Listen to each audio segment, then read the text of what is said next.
Assalamualaikum warahmatullahi wabarakatuh. Perkenalkan, nama saya Bella Triwulandari, NIM 2030201155, Program Studi Pendidikan Guru Madrasah Ibtidaiyah Universitas Islam UIN Raden Fatah Palembang. Di sini saya membuat tugas video untuk memenuhi mata pelajaran pendalaman IPA-MI dengan dosen pengampu Bapak Dian Andesta Bujuri MPDI. Di sini saya akan menjelaskan tentang perkembangbiakan hewan secara kawin atau tidak kawin generatif. Perkembangbiakan generatif terbagi menjadi dua: pertumbuhan yang terjadi di luar tubuh induknya eksternal, dan yang kedua pertumbuhan yang terjadi di dalam tubuh induknya atau disebut dengan internal. Yang pertama adalah betelur atau ovipar. Pembuahan ini terjadi secara internal atau eksternal. Perkembangbiakan secara ovipar dengan cara pertumbuhan atau perkembangan zigot menjadi embrio, kemudian menjadi individu baru yang lengkap, kemudian yang terjadi di luar tubuh induknya atau dengan cara menetaskan di ovipar. Ovipar merupakan perkembangan biakan hewan secara betelur. Perkembangan biakan seperti ini biasanya terjadi pada hewan unggas dan reptil. Setelah terjadinya pembuahan, embrio yang dihasilkan akan tumbuh dan berkembang di cangkang telur tersebut. Contohnya ayam. Nah, baiklah. Ciri-ciri hewan ovipar ada gambar di atas. Yang pertama, tidak memiliki daun telinga. Ciri hewan ovipar ada di atas gambar tersebut. Yang pertama, tidak memiliki daun telinga. Yang kedua, tidak memiliki kelenjar susu. Yang ketiga, janin tumbuh relatif cepat. Yang keempat, tidak menyusui anaknya. Baiklah, marilah kita lihat proses perkembangbiakan hewan yang sedang bertelur. Mari kita simak baik-baik.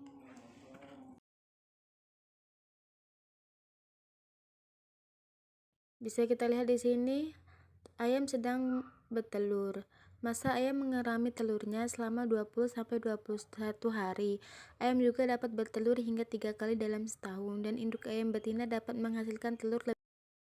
Yang kedua adalah melahirkan atau vivipar. Pembuahan ini secara internal. Pertumbuhan dan perkembangan zigot menjadi embrio dan berkembang menjadi janin di dalam tubuh induk betina atau rahim. Ketika sudah berkembang di dalam induk betina, sang anak pun akan dilahirkan. Vivipar adalah perkembangan biakan hewan secara melahirkan.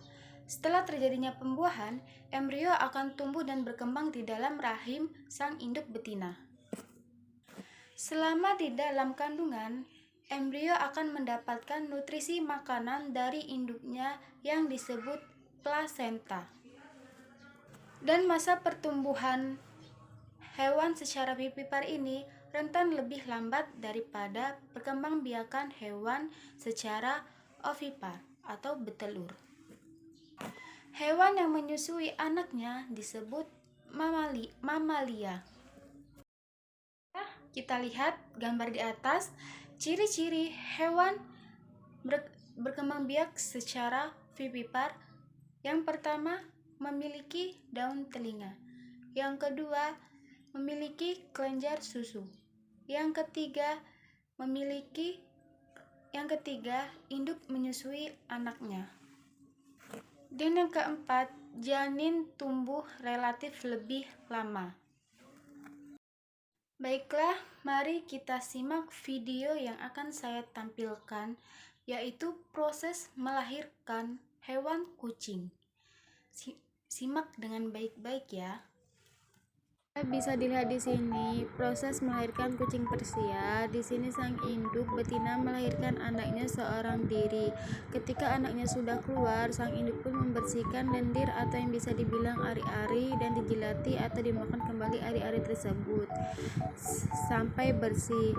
Dan kemudian kucing berpindah posisi agar bisa melahirkan kembali anaknya dan kembali membersihkan ari-ari atau lendir yang tersisa di dalam anaknya tersebut.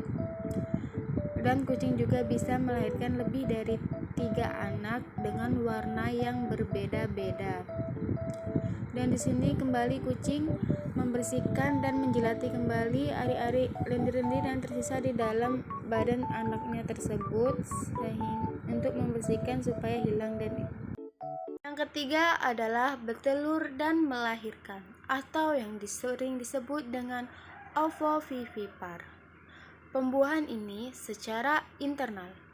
Pertumbuhan dan perkembangan zigot menjadi embrio. Pertumbuhan embrio terjadi di dalam telur dan di dalam tubuh induk betina.